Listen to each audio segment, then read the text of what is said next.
You're a wizard, Harry. I'm a what? A wizard.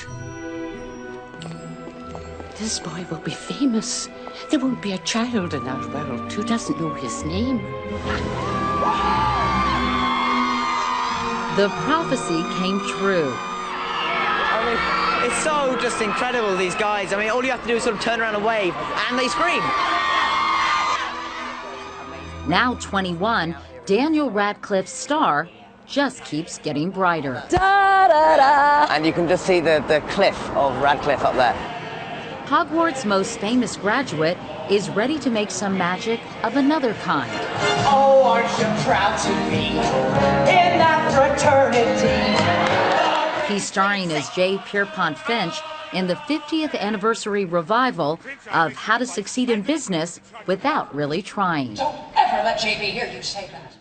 Are you nervous? I mean, a Broadway musical, are you a natural song and dance man, Daniel? No. I mean, singing I can do, but dance took a lot of work. You know, Really? I worked for about a year and a half with two dance teachers, one after the other, to get half decent. And now, hopefully, you know, I'll be able to surprise a few people. Can you bust a move for me right now, Daniel? No. I will make you pay for that.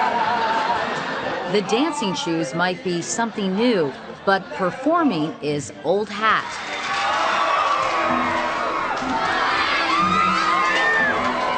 "10 years ago, a blockbuster series of books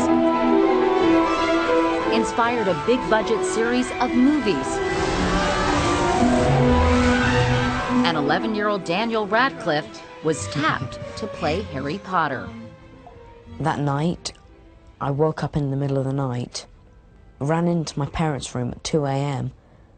and asked them if it was a dream, and they were, no, it's not a dream, go back to bed, it's 2 a.m. With each new film and every red carpet appearance, the world watched as Daniel grew up, myself included. That's a nice look. We only wear that. We only kind of wear that at Halloween and Christmas and big You probably feasts. don't allow muggles to wear them. Am I going to have bad luck as a result? Possibly, maybe cursed, but only for a short while. Fine. Obviously, your childhood was unconventional. Yes. Do you feel as if you had one? Do you feel it at all robbed No.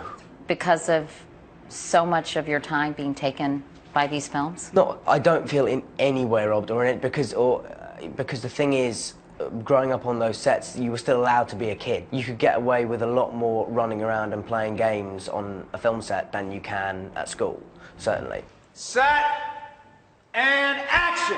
His school was Hogwarts, and his classmates and teachers were the cast and crew around him. But unlike a number of child stars, Daniel says his extracurricular activities have never included late-night partying or wild nightclubs. It's horrible, it's just horrendous noise, ridiculous rubbish. Are you really 65? Well, yeah, this is the joke about me that people have on set is that I'm an old man in a young man's shell. So at the last Potter premiere, it was my ideal premiere because I did the red carpet, went inside, introduced the film, went off. I was at home by 10:30 with a bowl of Sugar Puffs watching the History Channel, and I've never been happier. Wow. Fantastic. Yeah, rock and roll. Finch! Yes? Finch! This is Mr. Gash! Like his character in the musical, Daniel is all business. Oh, I know all about Mr. Gash. He's in charge of plans and systems, new departmental evaluation, also pre-promotional promotion, post-administrative research, and multiple development on a multi-level level. Say, Jonesy, this is a smart one. I didn't even know I did all that. Very fine. But J. Pierpont Finch isn't his first grown-up role on Broadway. In 2008, he starred in the macabre psychological thriller Equus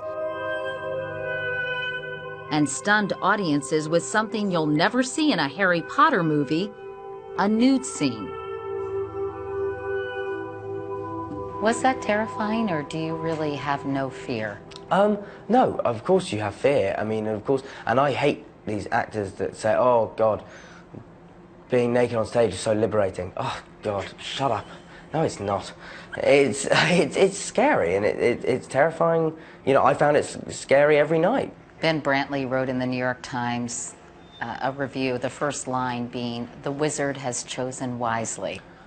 Thank you very much, Mr. Brantley. Yes. This isn't the first time you've heard that, is it? Yes, it is actually. Really? Yeah. No, I don't read the reviews. Ever?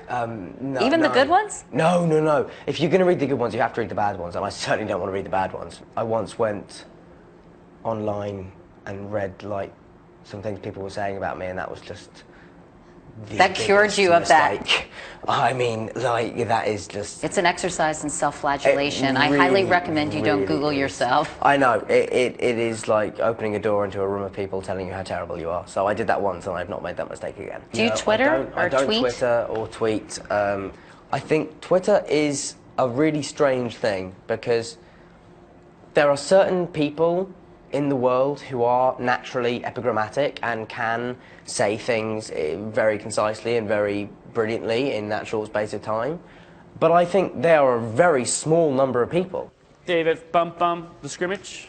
Offline, Daniel's been hanging on to every word spoken by veteran Broadway director Rob Ashford. But that idea of that unfolding into this helps with that a lot. From their first meeting, Ashford says he knew he'd found the next Finch. He is a great student and wants to do it well and wants to be the best he can. And that always is in the fore for him. And it's thrilling to work with someone who has that kind of ethic, work ethics, really. And he'll be working 8 shows a week. How do you like being in New York, Daniel? Are you fantastic. enjoying it? Yeah, no, I mean, it's amazing. It's... and living in his new home, Manhattan, with his mom and dad. It is great because people are just very, very chilled out over here. You know, you don't get many people who are rushing up to you on the street. And also, well, at least in theory. Hi, nice to meet you, Dan. How are you? Lexi, nice to meet you, Lexi. I'd like to just shake your hand on behalf of my daughter because when I tell her this, she'll be thrilled. Okay, very nice to meet you, sir. Hello, nice to meet you. And what were you saying? You can walk around New York and no one bothers you? Yeah. Here, I'll do it. Is that all right, Daniel? Yeah. Thank you very much, Daniel. Okay, 1, 2, 3. Good, cute. Thanks, man. Thank you very much. Well, yeah, I think the camera definitely brings more attention. Yeah, normally, that's true. All eyes will be on him once more this summer with the release of the final Harry Potter film. But for Daniel Radcliffe, that book has already closed. You know, I cried, I wept like a child on the day we finished filming because it is like a family. It has been like a family, and it's just and it's scary to have to go out into the real world. It feels like you're, you know, leaving the nest. But at the same time, you know, we always knew it was going to end, and we can't just go on indefinitely filming Harry Potter films. You could be a middle-aged Harry Potter, Daniel. I don't think I'd like that. I think I would go mad.